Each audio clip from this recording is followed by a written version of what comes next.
আসসালামু আলাইকুম এভরিওয়ান, কেমন আছেন সবাই?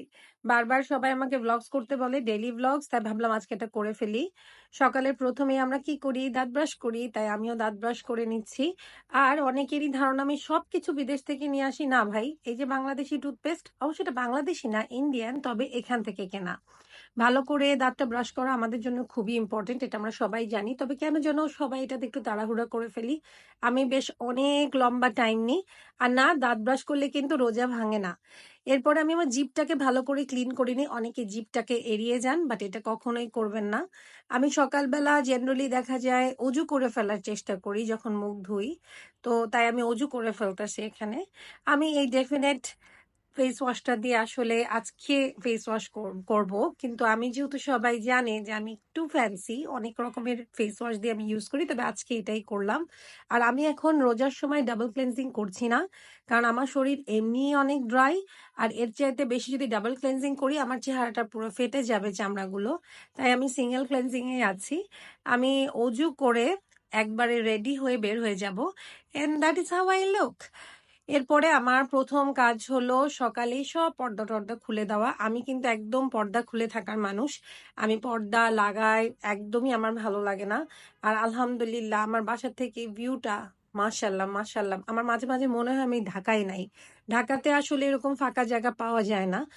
আর আমার এখানে যদি কেউ ভাবেন দুই পর্দা কেন, দুই রকম। আমার কোনো বেডরুমে এর আগে দুইটা বড় বড় জানলা ছিল না, যেহেতু আলহামদুলিল্লাহ এটাতে আছে, তাই দুই রুমের পর্দা এক করে ফেলেছি। এরপরে চুল টুল আঁচড়িয়ে নিলাম। আমার মাথায় চুল অনেক কম, এটা নিয়ে যদি কারো কোনো কোয়েশ্চেন থাকে আমার বলার কিছুই নাই। এরপরে আমি এই বডি লোশনটা দিয়ে আসলে ফেসের লোশনও লাগিয়ে ফেলবো। আমার আলাদা কোনো ময়শ্চারাইজার আমি ইউজ করি না এখন। এইটা ফার্স্টে আমি দিয়ে নিব, আমার কাছে এটা খুব ভালো লাগে। এরপরে যে ভেসলিনের এটা আছে, এটাও এখান থেকে কেনা। এই ভেসলিনের এটার মধ্যে আমি একটা টুইস্ট দিই। ভেসলিনের লোশনের মধ্যে আপনি যদি কোনো বডি মিস্ট ইউজ করে ফেলেন, যেটা অ্যাকচুয়ালি আমাদের হেলথ ফ্রেন্ডলি, এটা আপনাকে কেনার সময় এনশিওর করতে হবে এটা আপনি লোশনে মিক্স করতে পারবেন কিনা। তো আমাকে যারা অনেকে জিজ্ঞেস করে how I smell good without using a perfume, হ্যাঁ, বডি স্প্রে অলওয়েজই আমার দেওয়া থাকে 24/7, কিন্তু হাত পার যে ভালো একটা স্মেল আসা, এটা অ্যাকচুয়ালি আমার বডি মিস্ট দেওয়া থাকে সবসময় লোশনে, এই জন্যই হয়তো আসে। এরপরে হলো এই ডেফিনেট ক্রিমটা, ময়শ্চারাইজিং ক্রিমটা আমি ইউজ করে ফেলবো। আমি কোনোটারই ব্র্যান্ডের নাম বলছি না, কারণ আমার কাছে মনে হয় মানুষের নজর লাগে। তো যারা বোঝার অ্যাকচুয়ালি দেখে হয়তো বুঝে নিবে। একটু আমার ক্রিম এদিক ওদিক লেগে গেছিল, আর ভাই আমি এই ক্রিম যদি মাটিতে পড়ে যায় আমি চেটেও খেয়ে নিব। আমি কোনো সময় দামি কোনো জিনিস ওয়েস্ট করি না, আমার একদমই পছন্দ না ওয়েস্ট করা। এই জন্য আমি খুব অল্প অল্প প্রোডাক্ট নিয়ে ইউজ করি। এখন আমার ক্রিম দেওয়া শেষ, এবার আমি আই ক্রিমে আসবো। তবে এই দুইটা আই ক্রিম দেখাই নিচ্ছি কারণ এটা আমি রাতে ইউজ করি, eye cream and I serum. তবে সকালে আমি শুধু একটা আই সিরামই ইউজ করব, দিস ওয়ান। এটা সবাই জানে, আমি অনেক দিন ধরেই সকালে এটাই ব্যবহার করি। এইটার একটা খুব ভালো জিনিস হলো এটা পেপটাইডস দেওয়া এবং ব্যারিয়ারটাকে অনেক স্ট্রং করে, স্কিন ব্যারিয়ারকে। খুবই সামান্য নিয়ে নিয়েছি ভাই, আমি গরিব, এবং আমি কোনো প্রোডাক্টই অতিরিক্ত ওই কন্টেন্ট ক্রিয়েটারদের মতো টিস টিস টিস টিস করে লাগাতে পারবো না। আমি ছোট ছোট ড্রপস নিয়ে নিয়েছি, এবং তারপর আমি যে ফাইন লাইন্সের জায়গা ছিল ওখানেও কিন্তু ওই আই সিরামটা লাগিয়ে নিয়েছি।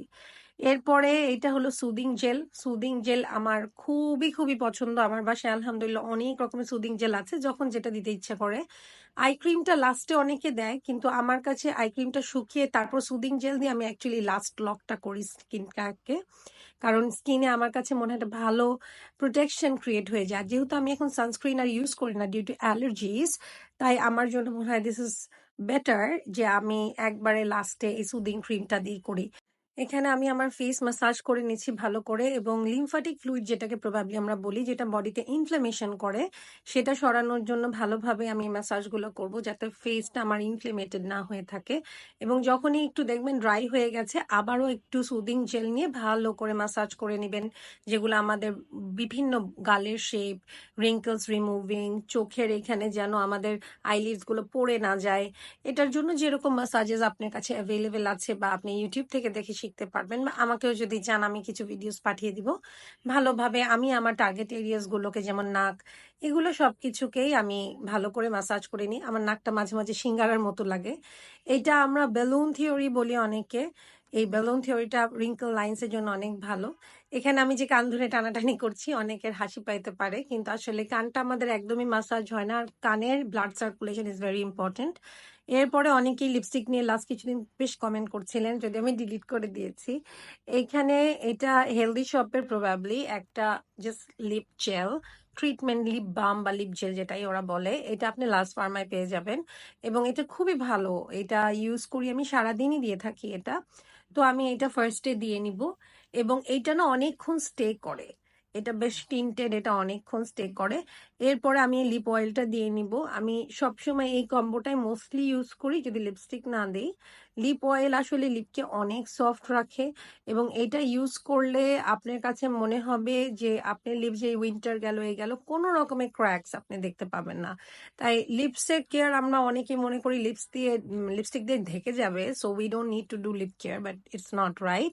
এরপরে আজকের বোরখা, আমি এটা পরবো পুরো রমজানে, আমি বোরখা পরি। আর যারা আমাকে চিনে তারা খুব ভালো মতো জানে যে আমি বোরখা পরতে অনেক পছন্দ করি, স্পেশালি রমজানে বা যখন আমি তাকওয়ায় যাই তখন।